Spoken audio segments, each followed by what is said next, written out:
Hello all brothers and sisters, welcome to my YouTube channel, LascarRaghul. Chapter 10 of Science of Being Well. Recording by Jill Preston. Science of Being Well by Wallace D. Wattles. Chapter 10. What to Eat.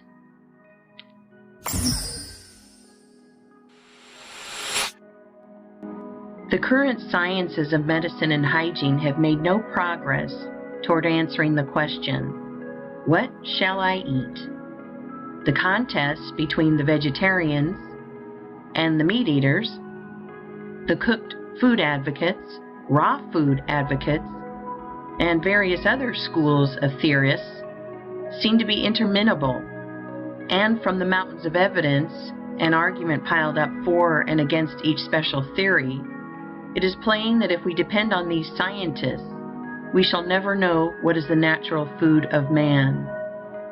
Turning away from the whole controversy, then, we will ask the question of nature herself, and we shall find that she has not left us without an answer. Most of the errors of dietary scientists grow out of a false premise as to the natural state of man.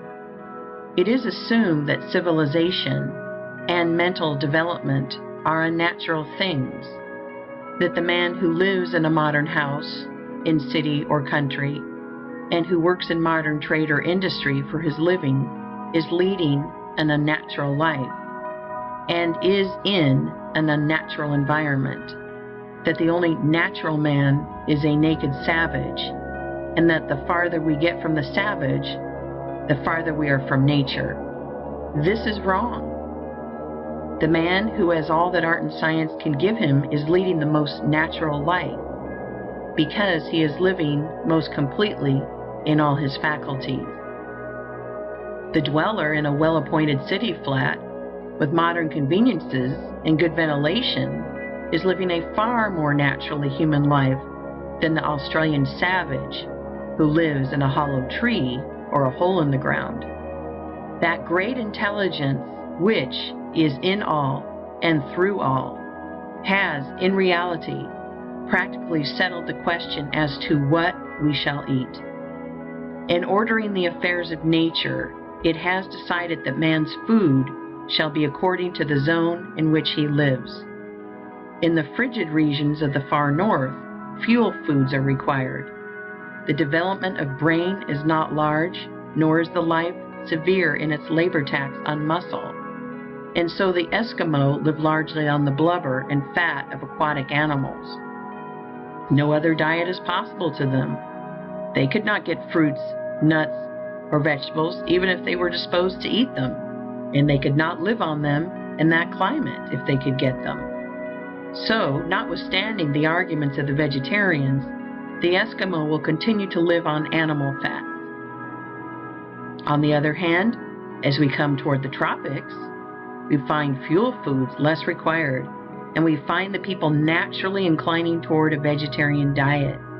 Millions live on rice and fruits, and the food regime of an Eskimo village, if followed upon the equator, would result in speedy death.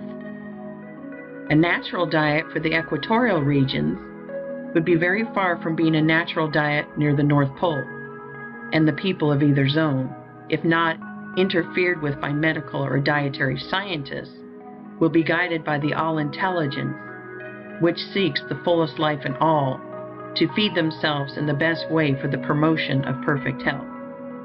In general, you can see that God, working in nature and in the evolution of human society and customs, has answered your question as to what you shall eat, and I advise you to take his answer in preference to that of any man. In the temperate zone, the largest demands are made on man in spirit, mind, and body, and here we find the greatest variety of foods provided by nature. And it is really quite useless and superfluous to theorize on the question what the masses shall eat, for they have no choice. They must eat the foods which are staple products of the zone in which they live. It is impossible to supply all the people with a nut and fruit or raw food diet, and the fact that it is impossible is proof positive that these are not the foods intended by nature for nature, being formed for the advancement of life, has not made the obtaining of the means of life an impossibility. So I say the question, what shall I eat, has been answered for you. Eat wheat, corn, rye, oats, barley, buckwheat. Eat vegetables, eat meat, eat fruits. Eat the things that are eaten by the masses of the people around the world. For in this matter, the voice of the people is the voice of God. They have been led, generally, to the selection of certain foods, and they have been led, generally, to prepare these foods in generally similar ways. And you may depend upon it that in general, they have the right foods and are preparing them in the right way. In these matters, the race has been under the guidance of God. The list of foods in common use is a long one, and you must select therefrom according to your individual taste. If you do, you will find that you have an infallible guide, as shown in the next 2 chapters. If you do not eat until you have an earned hunger, you will not find your taste demanding unnatural or unhealthy foods. The wood chopper, who has swung his axe continuously from 7 in the morning until noon, does not come in clamoring for cream puffs and confectionery. He wants pork and beans, or beefsteak and potatoes, or cornbread and cabbage. He asks for the plain solids. Offer to crack him a few walnuts and give him a plate of lettuce, and you will be met with huge disdain. Those things are not natural foods for a working man. And if they are not natural foods for a working man, they are not for any other man. For work hunger is the only real hunger, and requires the same materials to satisfy it, whether it be in wood chopper or banker, in man, woman, or child. It is a mistake to suppose that food must be selected with anxious care to fit the vocation of the person who eats. It is not true that the wood chopper requires heavy or solid foods, and the bookkeeper light foods. If you are a bookkeeper or other brain worker, you do not eat until you have an earned hunger, you will want exactly the same foods that the wood chopper wants. Your body is made of exactly the same elements as that of the wood chopper, and requires the same materials for cell building. Why, then, feed him on ham and eggs and cornbread and you on crackers and toast? True, most of his waste is of muscle, while most of yours is of brain and nerve tissue. But it is also true that the woodchopper's diet contains all the requisites for brain and nerve building in far better proportions than they are found in most light foods. The world's best brain work has been done on the fare of the working people. The world's greatest thinkers have invariably lived on the plain solid foods common among the masses. Let the bookkeeper wait until he has an earned hunger before he eats, and then, if he wants ham, eggs, and cornbread, by all means let him eat them. But let him remember that he does not need 1/20 of the amount necessary for the wood chopper. It is not eating hearty foods which gives the brain worker indigestion.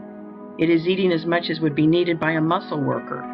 Indigestion is never caused by eating to satisfy hunger. It is always caused by eating to gratify appetite.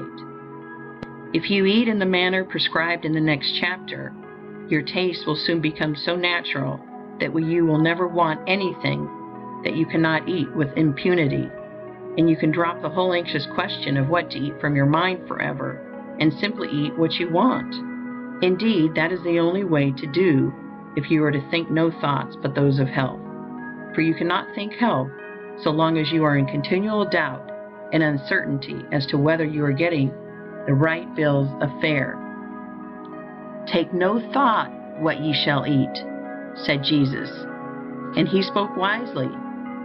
The foods found on the table of any ordinary middle class or working class family will nourish your body perfectly if you eat at the right times and in the right way. If you want meat, eat it, and if you do not want it, do not eat it, and do not suppose that you must find some special substitute for it. You can live perfectly well on what is left on any table after the meat has been removed. It is not necessary to worry about a varied diet. so as to get in all the necessary elements. The Chinese and Hindus built very good bodies and excellent brains on a diet of few variations, rice making almost the whole of it. The Scotch are physically and mentally strong on oatmeal cakes, and the Irishman is husky of body and brilliant of mind on potatoes and pork.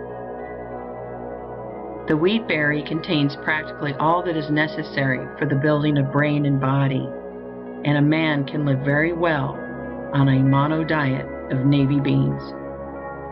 Form a conception of perfect health for yourself, and do not hold any thought which is not a thought of health. Never eat until you have an earned hunger.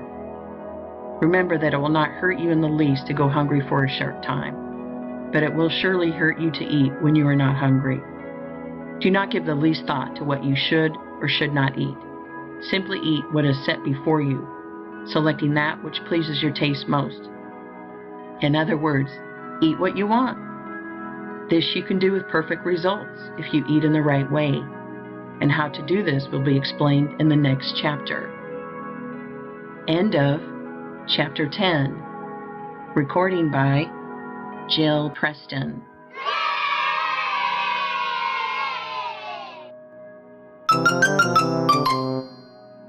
Thank you for watching this video. Thanks for your valuable time, my dear brothers and sisters.